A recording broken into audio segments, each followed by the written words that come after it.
Bismillahirrahmanirrahim. Assalamualaikum warahmatullahi wabarakatuh. Hadirin yang dirahmati oleh Allah Subhanahu wa taala, pada pagi hari ini kita lanjutkan kajian kita dari kitab 40 karakteristik mereka yang dicintai oleh Allah Subhanahu wa taala. Kita masih melanjutkan bahasan mengenai orang-orang yang berzikir kepada Allah Subhanahu wa taala, yang merupakan orang-orang yang mereka dicintai oleh Allah, dimuliakan oleh Allah Subhanahu wa taala.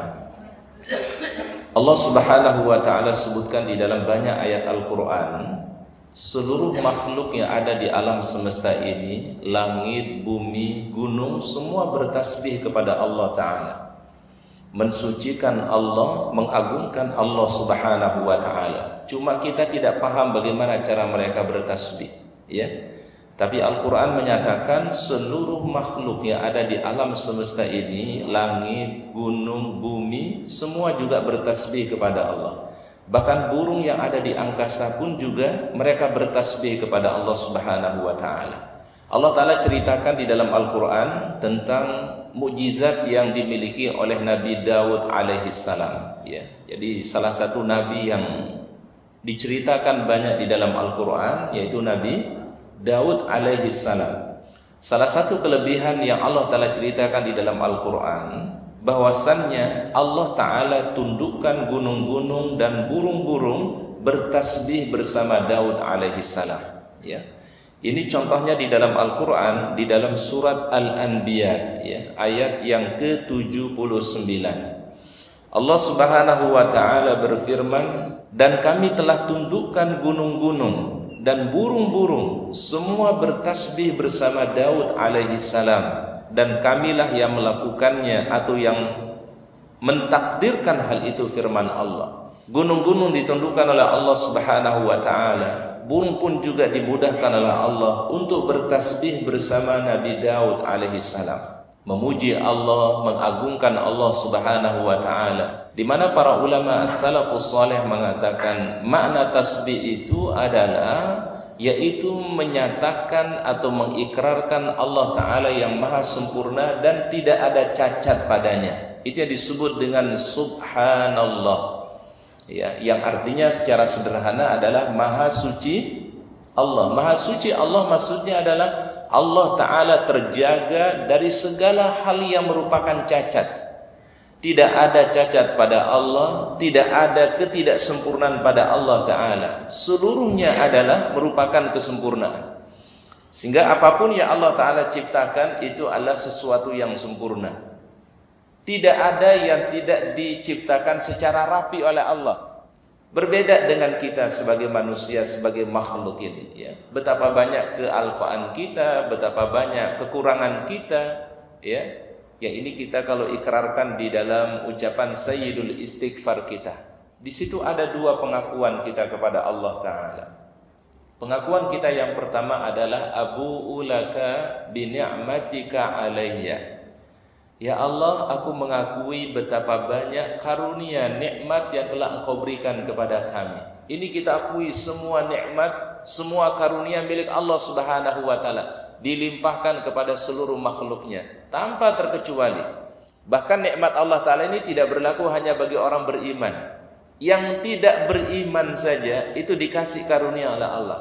Seluruh makhluk tanpa terkecuali, mukminuhum wa kafiruhum. Ini karena Allah taala punya sifat Ar-Rahman, ya, yang maha penuh kasih sayang. Kemudian pengakuan yang kedua kata Imam Ibnu Qayyim Al-Jauzi, ya Allah, aku akui betapa banyak dosa kami, kekurangan kami, aib kami, cacat kami, ya Allah. Di satu sisi kita dikasih nikmat yang besar oleh Allah, tapi di sisi lain kita masih banyak kekurangan yang kita miliki. Wa abu bidambi. Maka harapannya adalah di akhir daripada Sayyidul Istighfar, faghfirli fa innahu la yaghfiru dzunuba illa anta. Ya Allah, ampunilah segala kekurangan kami, dosa kami, kehilapan kami, tutupi aib kami, ya Allah.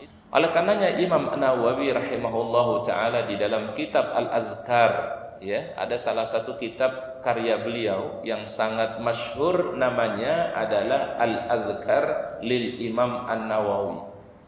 Namun Imam An-Nawawi yang Ustadz sebutkan dengan yang Pak Arif sebutkan tadi itu berbeda. Ya. Kalau Imam An-Nawawi yang ini adalah Imam An-Nawawi yang menulis Arba'in. Ya, ada kitab hadis namanya apa?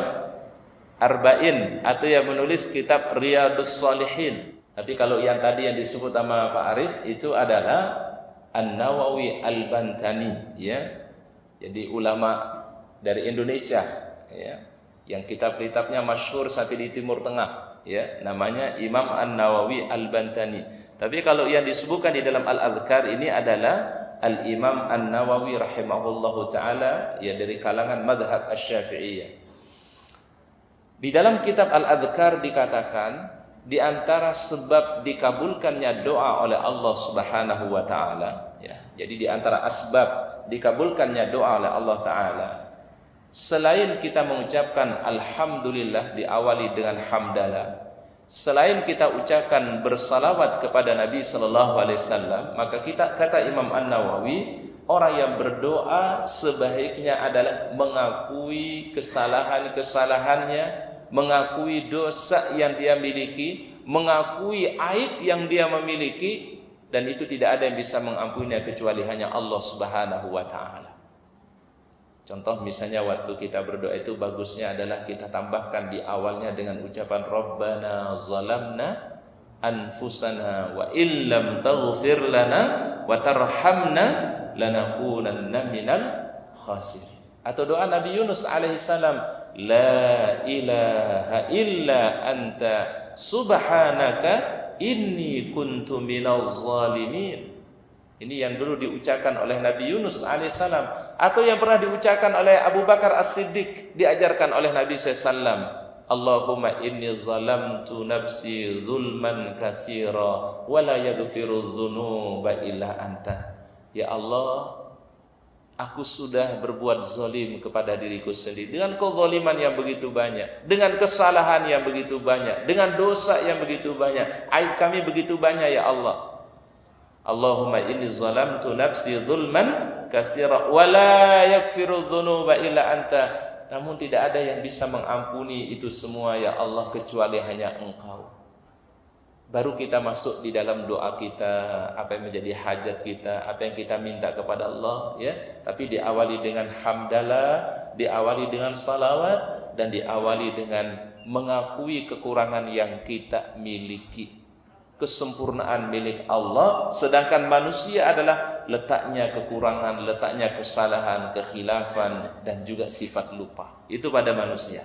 Itu makna dari apa kata tadi Pak? Kalimat subhanallah. Jadi kalau dirincikan subhanallah itu luas sekali maknanya Pak. Jadi mengikrarkan Allah Ta'ala yang maha sempurna, kita ini banyak ketidaksempurnaan kita, banyak kekurangan kita. Dan Allah Ta'ala tundukkan tadi gunung-gunung dan burung-burung itu bertasbih bersama Daud alaihi salam. Dan ini sekali lagi adalah mukjizat yang Allah Ta'ala berikan kepada Nabi Daud alaihi salam. Disebutkan di ayat yang lain, walaqad ataina Dawuda minna fadla, di surat Saba ayat yang ke-10, dan sungguhnya telah kami berikan kepada Daud karunia dari kami, ya.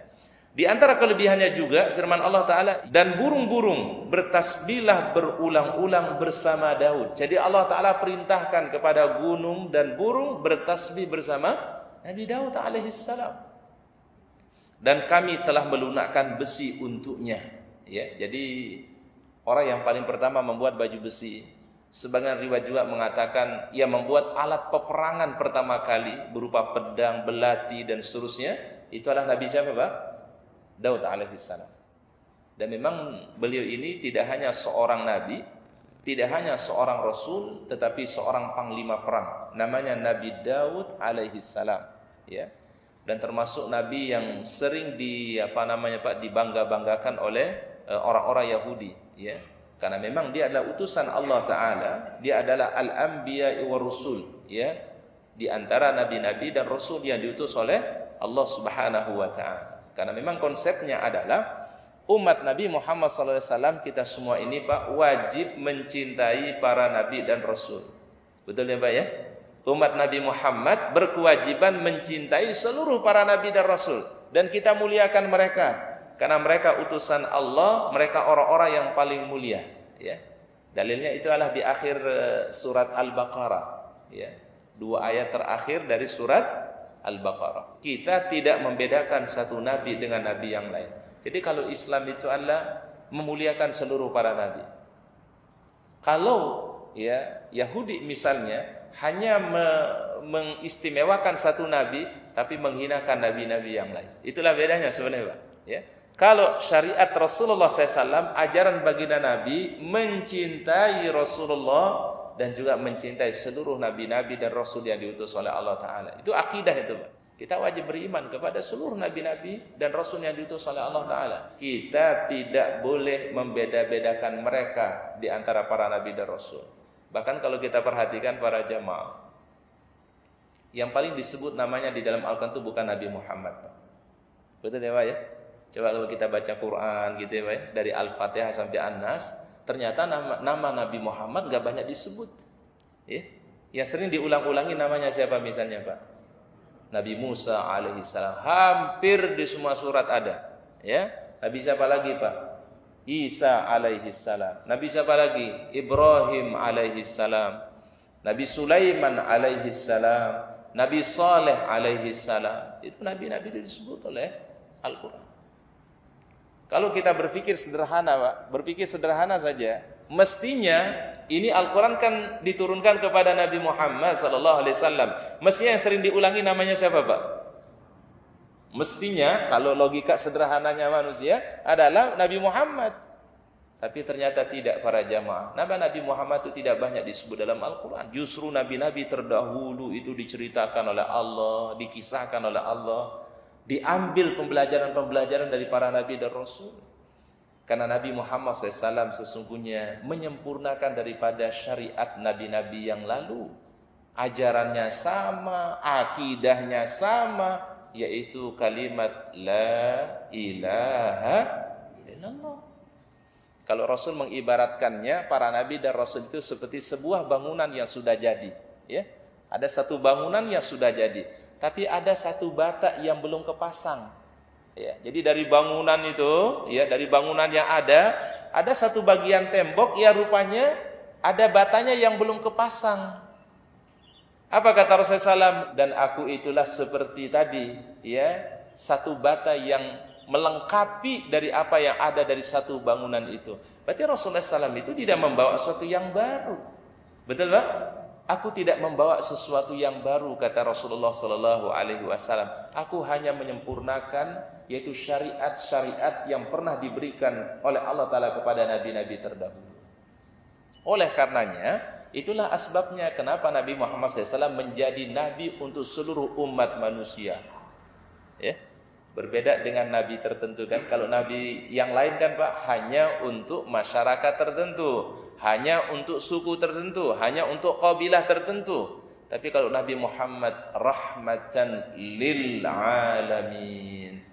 Jadi kalau boleh dikatakan, Pak, kesimpulan seluruh ajaran para nabi dan rasul itu ada di Nabi siapa?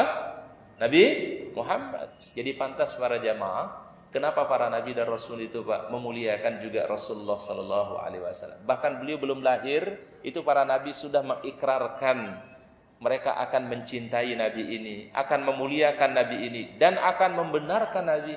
Jadi nama Nabi Muhammad itu sudah disebut oleh Allah Ta'ala semenjak diutusnya Nabi Adam alaihissalam. Dalam satu hadis sahih, Rasul mengatakan barang siapa yang setiap malam hari, Pak, membaca 2 ayat terakhir dari surat Al-Baqarah. Berarti apa tadi? Amanar rasulu bima unzila ilaihi min rabbih wal mu'minun kullun amana billahi wa malaikatihi wa kutubihi wa rusulihi la nufarriqu baina ahadin mir rusulihi wa qalu sami'na wa ata'na ghufranaka rabbana wa ilaikal masir. Kemudian ayat terakhir apa? La yukallifullahu nafsan illa wus'aha laha ma kasabat wa 'alaiha maktasabat. Rabbana la tu'akhidna in nasina aw akhtana. Rabbana wa la tahmil 'alaina isran kama hamaltahu 'alal ladzina min qablina. Rabbana wa la tuhammilna ma la taqata lana bihi wa'fu anna waghfir lana warhamna anta maulana fansurna 'alal qaumil kafirin. Apa sabda Nabi SAW? Siapa saja yang membaca setiap malam 2 ayat terakhir ini, kafatahu, Allah cukupkan bagi orang tersebut. Dicukupkan pahala, dicukupkan kebaikan, dicukupkan perlindungan oleh Allah Ta'ala. Sehingga Rasul setiap malam membacanya, Pak.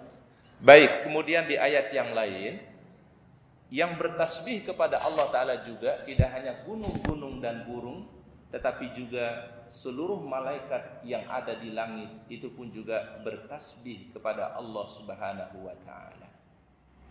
Allah Ta'ala terangkan di dalam Al-Quran di surat Al-Mu'min ayat yang ke-7, dan malaikat-malaikat yang memikul arash. Jadi ada malaikat-malaikat yang memikul apa? Arash. Dan malaikat-malaikat yang berada di sekeliling arash. Jadi ada malaikat yang tugasnya memikul arash, ada malaikat-malaikat yang berada di sekeliling arash, berada di dekat arash Allah Subhanahu wa Ta'ala. Apa yang mereka lakukan? Mereka bertasbih memuji Allah. Ucapan mereka apa? Subhanallah atau Subhanallah wa bihamdihi. Itu ucapan mereka. Sekian malaikat yang memikul arsy, sekian malaikat yang berada di sekitar arsy Allah Ta'ala, mereka memperbanyak tasbih kepada Allah Ta'ala. Siang malam, pagi sore, ya terus bertasbih kepada Allah Subhanahu, enggak putus-putus. Masya Allah, jadi malaikat itu enggak pernah bosan, enggak pernah putus untuk bertasbih kepada Allah. Sama halnya Pak, ketika di dunia ini ada tawaf di Ka'bah Baitullah. Orang tawaf itu kan enggak putus ya Pak ya? Betul enggak Pak? Mungkin orang baru berhenti tawaf Pak kalau sholat saja Pak. Jadi kalau udah sholat subuh, sholat zuhur, sholat asar, sholat maghrib, isya, begitu azan, baru selesai semua aktivitas tawaf, sholat saja. Tapi begitu selesai sholat, langsung tawaf itu dilanjutkan kembali. Betul nggak Pak? Ya, nggak ada putusnya. Insya Allah ila yaumil qiyamah, sampai datangnya hari kiamat. Jadi selama belum datang kiamat, insya Allah akan terus ada orang tawaf di Ka'bah Baitullah. Mau di waktu siang, waktu malam, mau panas terik matahari, mau hujan deras, tidak ada orang yang berhenti bertawaf di atas muka bumi ini kepada Allah Ta'ala. Itu baru di bumi Pak. Ada namanya Baitul Ma'mur di langit, ya, di langit. Yang ketujuh di situ ada namanya Baitul Ma'mur, tempat tawafnya para malaikat. Kata Rasulullah SAW, posisi Baitul Ma'mur itu sejajar dengan posisi Ka'bah Baitullah, tapi adanya di langit. Siapa yang tawaf di situ? Al-malaika, para malaikat-malaikat yang mulia, yang mereka bertasbih memuji Allah Subhanahu wa Ta'ala. Assalamualaikum warahmatullahi wabarakatuh.